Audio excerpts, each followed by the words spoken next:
From floor plans to 5-year plans, business to finding balance, I'm Ashley Bruggeman, an interior designer with a love for beautiful living and a belief that style and substance go hand in hand.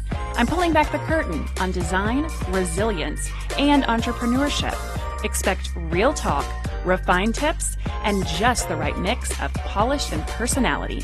So pour something sweet and join me for a thoughtful conversation with a generous helping of charm and circumstance.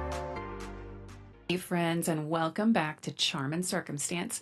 I'm your host, Ashley Bruggeman, and today's guest is someone who brings so much beauty and joy into my life, and so I know she'll bring it into yours today.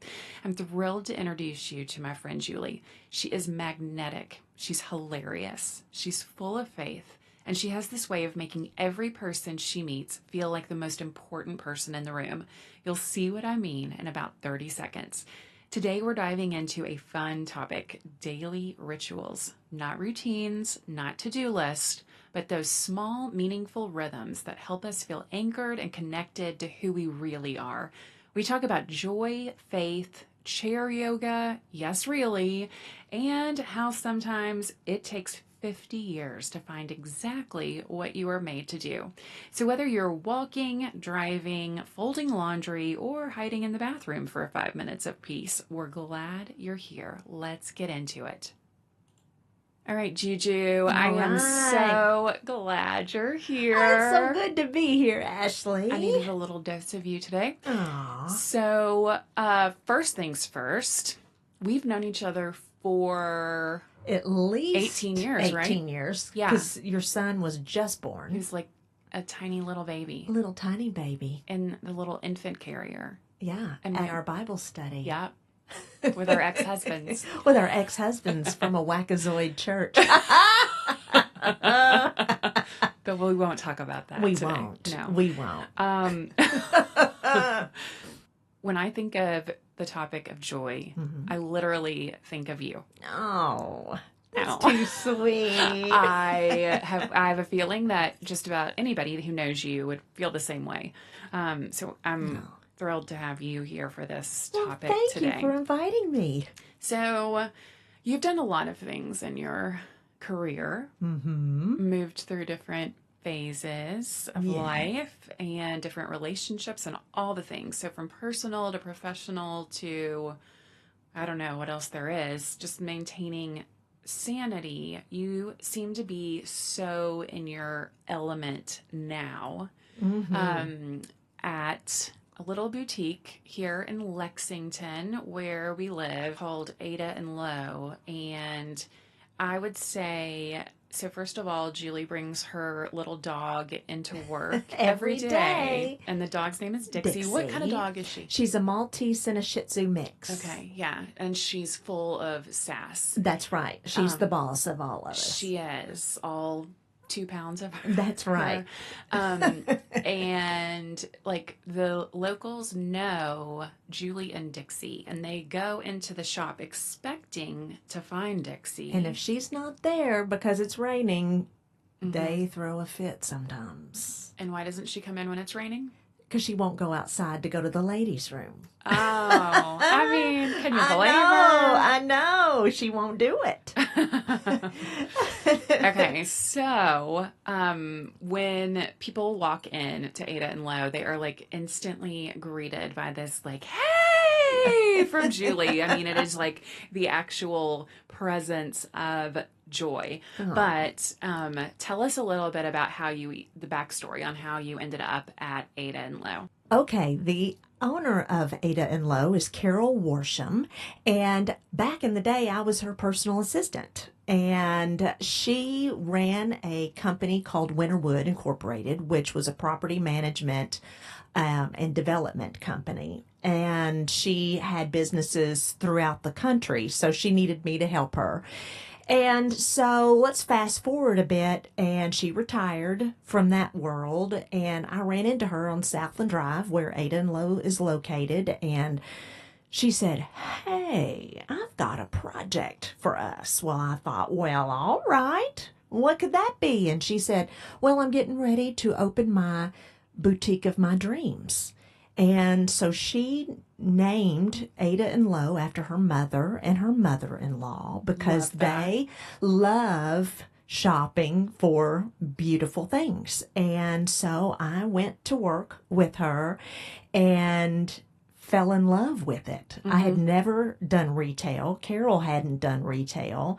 And I tell everybody it took me 50 years to find what I truly love to do. And I love it more than anything I've ever done. And it doesn't feel like a job. Every day is something new. I get to see different people every day, and I get to reconnect with people from my past. I mean, one of my friends from high school, I hadn't seen her since graduation, and she saw me on Instagram. And so she sent me a DM, and now she's like a sister to me. So we have the best time at the shop. And I love saying hello to every person that comes into the door. And I try to greet them with a smile and ask how I can help and help them find the best little gift for their family or friends. I mean, it's just pure joy. And I want people to feel like that when they come into the shop. Yeah. I don't know that I can't even think of a time when I have encountered you in like a really bad mood. And I think that would probably be opposite for me if I had a retail shop. People would be like, oh, okay, I'll come back later. Oh, Ashley, that's not true. So you are so constantly full of joy. It leaves me wondering, how does that come about? How do you define the difference between a routine and a ritual?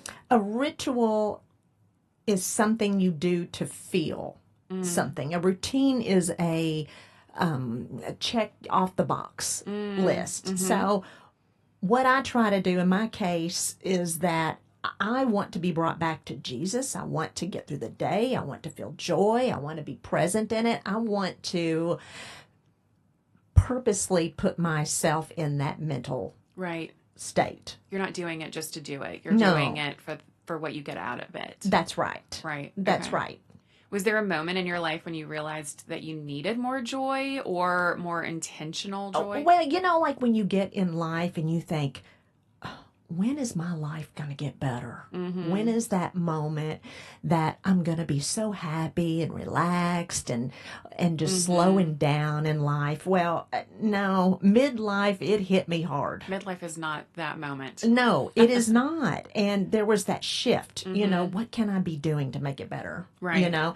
But I just felt like joy came to me from slowing down and being in the moment. Not just rushing through it, just accepting, you know what? I've got a pretty daggone good life, and I just love being joyful. And I want to bring that to everybody else. Some of that too makes me think of like just gratitude. Of course, there's so much out about that. And probably Oprah Winfrey was the one who really got that, mindset going. But of course, it ties back to our Christian faith as well, just in being grateful. And when we focus on the blessings that we do already have, as opposed to the stress of it, that's when we're really able to find more of that joy. Like right before we came to record this, my ceiling is literally falling in. Oh, Ashley. On my house. I have a leak out of the attic from my AC unit, and so the drywall has just been soaked and is falling in. So all that's going to have to be repaired. And so I was just sitting there like, oh my goodness, like I'm watching this happen. And it's almost an outer body. Right. And even I was telling people last night when it was actually like leaking into a 5-gallon bucket on the floor, and I could hear every drop. And it was like listening to a ticking time bomb, right? Like you're just waiting for the bomb to go off. And so as I sat there and was just like kind of absorbing that and the reality of it, but then I was thinking, I have a ceiling over my head to have to even deal with. Like, there could be a situation where that wasn't even the case, right? So That's I'm right. grateful to just have the house and the problems that come with it versus, what else could happen. So That's right. yeah, it's just an interesting take. That's like literally all I have to bring to the conversation. But so what would you say that rituals look like in your daily life, Julie? Well, my biggest, most important ritual is the coffee that I have in the morning Amen. while I do my Bible study. And I do it before anything else. It's not rushed. Dixie and I sit there. Right. And it's how I start my day with Jesus and peace and quiet. Same. And it just sets the tone for everything else. Right. And then in the evening, I do chair yoga. Okay, what? And all my friends. I've never even heard of chair yoga. Well, did you learn this at the senior center? I'm gonna just slap you. That's not allowed. No. Now, we do not condone violence. My friend Rita, who is one of my mentors. Oh, yes. You know Rita. Yes. She told me about it. She said, you have got to try this. And I said, okay, I will. Well, I turned it on the YouTube and I sat down there and I'm doing my warrior pose while I'm sitting down.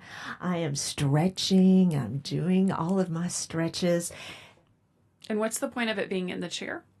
Well, just so I do it. I'm not like so you working can up like a sit sweat. on the sofa. Oh my god! But anywho, let's pass on that. But I sleep so well after doing that. It's like I stretch every muscle. And it's not overly done, where you just feel bad. I felt so good. And I wish we recorded these podcasts one with day. the video. One day we will, yeah. And you and Rita can come on and walk Yes, us through some chair yoga. She is the best. But honey, I don't need candles or a playlist or anything like that. But it's my time just to slow down. Now, another one of my rituals is I like to get to work early, and I go into the shop and I get there about 8 or 8:30 in the morning, and it just allows me time to walk through the shop and to just be there where it's peace and quiet. And I don't have the customers in there yet, and I can focus on what we have and what I want to bring for everybody. And so that's my little ritual. Yeah, because there would be, I assume, a lot of interruptions throughout. It's nothing but interruptions, right? Constant. Like once you open. Yeah. Constant. And especially around, the holidays. That's our craziest time. Right. And all the other employees that work there love it at Christmas too, because we're constantly moving. Yeah. Just bouncing off the walls. We are. So, speaking of Christmas, do you change your rituals like through the seasons? I'm really a creature of habit. So, no, ma'am. Really? I do not. Whether it's summer or winter, I kind of keep things the same. You have chair yoga for every season? Every season. I've got it. But I really do stick to it. And if I don't do it, it will throw me for a little loop. I'm just not in the same mojo. I won't be droopy, but I won't be quite as peppy. Right. Yeah.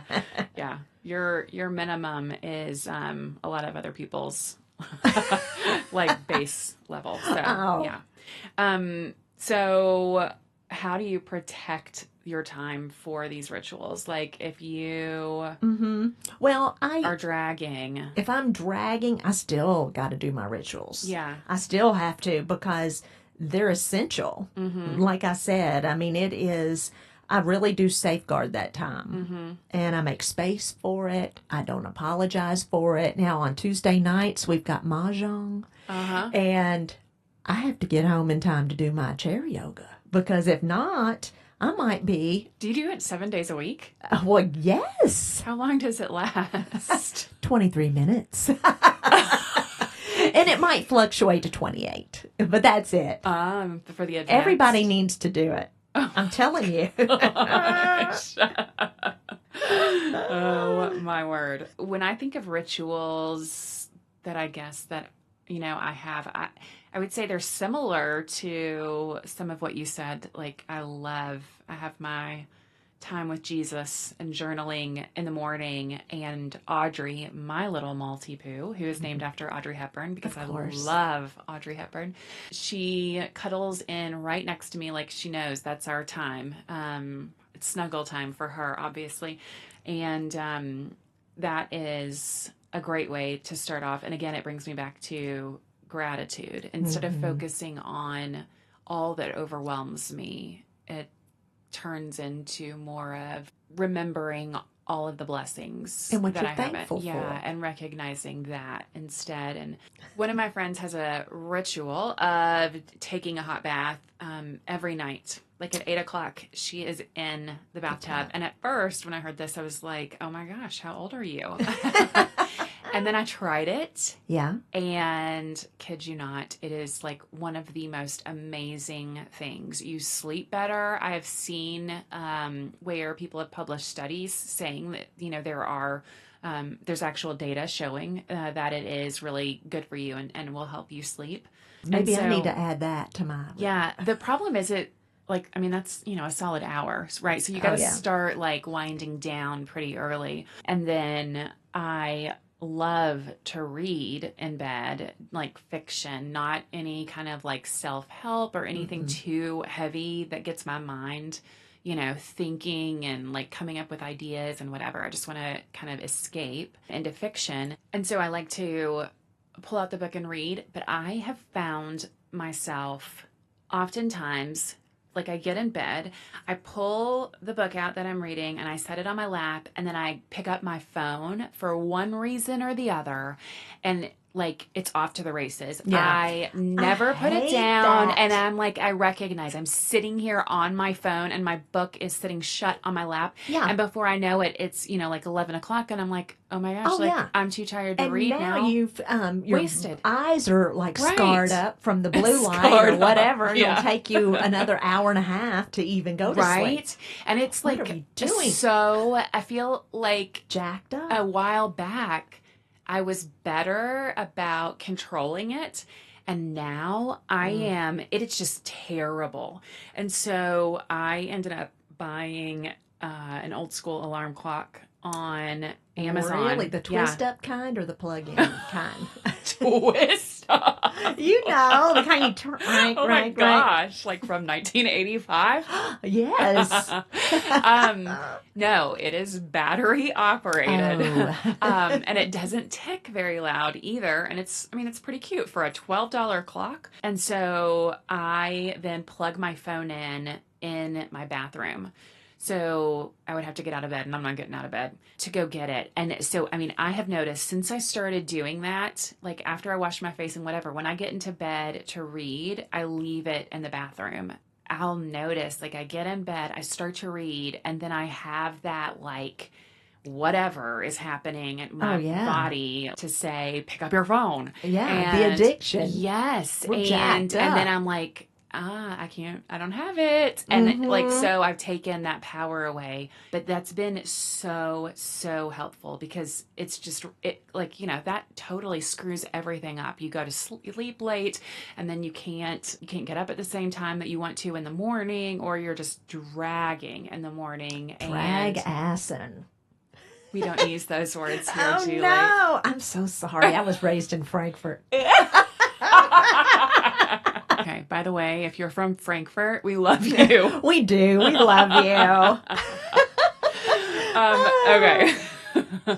So, in talking about keeping these rituals that do bring us joy and the peace that comes with them, why do you think these are so much more powerful in midlife? Well, midlife is suddenly when everything speeds up in life. Joke. Your kids are older, work is more demanding, and, suddenly you turn around and realize you're like squeezed from all sides. Yeah. You're not even feeling your own life anymore. Right. You're feeling everybody else's life. And then menopause comes and snaps you up. Lord. Mm-hmm. But these small rituals are how you can get back in touch with yourself, with your purpose and what really matters. Yeah.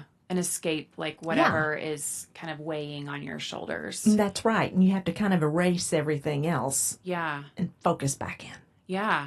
So what kind of difference do you notice, like specifically, even with relationships and how you relate to others because of your rituals? Well, when I make that time for peace, I show up so much better for everybody else. Yeah. You know, I'm a better friend. I'm a better listener. I'm a Right. better mom. I could even be more creative at work, Yeah. you know? And Yeah. so that joy and that peace, it just opens up your heart. Yeah. And that's when all the good stuff starts to flow. It's funny when you say that about, especially even like being creative, because obviously my job requires a lot of creativity. Yes. And that does require, I feel like, a lot of bandwidth in my mind. Like if I am literally sitting there feeling like I'm drowning in life's issues, like because my ceiling is literally falling in or whatever is going on. Girl, you just have to laugh. You know, you have to go, what in the world? Well, that too, yeah. But it is hard to get to that creative headspace, pull together new designs and think creatively and solve those kind of problems when I feel like really burdened by that stuff. And yet daily time with Jesus in the morning or the hot bath at night or the chair reading, yoga. or the chair. Let's not ever forget about chair yoga. This is true.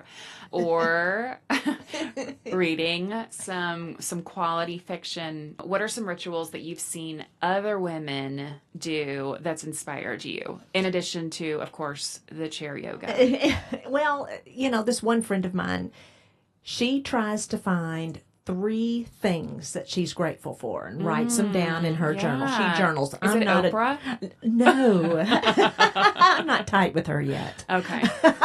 One day. But no, a lot of people that I know do journal. I just don't. I really don't have time. I do it just because otherwise I will fall asleep. It just totally space out if I'm praying. Well, it's this more like might a prayer work for you then. But she writes down the 3 things each day that she's more thankful for or grateful for or moments in the day. And she makes sure that they're different every night. So she's not doing the same thing. And so, you know, that the thought of that keeps your eyes open for the little gifts that you're going to get throughout the day. Yeah. And so that can help change your mindset over time. So for the woman who feels totally disconnected, where do you think she should start?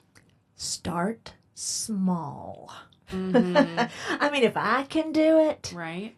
Anybody can do it. You know, don't try to change everything all at once. Just start with just a few minutes of peace and quiet in the morning. Then say a little prayer or do a little Bible study. Just breathe before you go into work. Do just something little every single day that can make you focus on being more joyful in your life. You know, you just have to be intentional about it. Yeah, you really have to find it, don't you? Absolutely. It's a choice. So what would you say to someone who feels like joy isn't even a possibility in her current life? Well, it isn't something you just sit back and wait to be, you know, handed to you. You have to actively search for it. Open your eyes. Yeah. I am so joyful right now to be in this podcast room with you. I've looked so forward to it, Ash. I have. Everybody just deserves to feel good, but it's a choice you make to feel good. It's not something that you just got to go out and grab and it's going to instantly come to you. Yeah. You just really have to take it slow and make it happen. Yeah. I think, you know, I've heard or read everybody needs something to look forward to. That's right. And that's what kind of like gets you through some chapters of life or just even some days or moments. And so having that something new to look forward to is a real catalyst for joy, which you can wait around for that something to happen to you or someone else to bring it around. But I would much rather choose it for myself and make that decision and think of what new thing do I want to try, or what new thing do I want to bring into my world? Do I want to learn how to put on a podcast? Yes. Well, why not? Why not? Why not? And I'm very proud of you, Ashley, for doing all these things. You do. You're so good at trying new things. Oh, I do. Proud of you. I do enjoy it. I mean, that's actually something that really does bring me joy. Something fun that I would love to do, just to play a little game of rapid fire. Oh my. So, Lord. Right, there could be some trick questions in this. You never know. Oh my gosh. Okay, so are you a morning person or a night owl? When I was young, I was a night owl. Now, I bet you were. I am a morning person, which I cannot believe it. How early do you wake up usually? 6 o'clock, 6:30. Yeah. Not super early, but I get a lot more done that way. Yeah, no, that makes sense. Mm-hmm. I used to party all night too. I loved it. I bet you did. Yes. I've never been really that way. But there are some mornings when I just love to get up early and get things done. But there's also just as many mornings where I'm not really thrilled to get up. So you want your cuddle time. I do. I need that with my little Odge. With Odge. So what is one ritual that you cannot live without? Oh, my Bible study, no question. Yeah. I just have to do it. I've got to do it. Yeah. It makes me feel so much better. Same. And then what is one word to describe how you want your days to feel?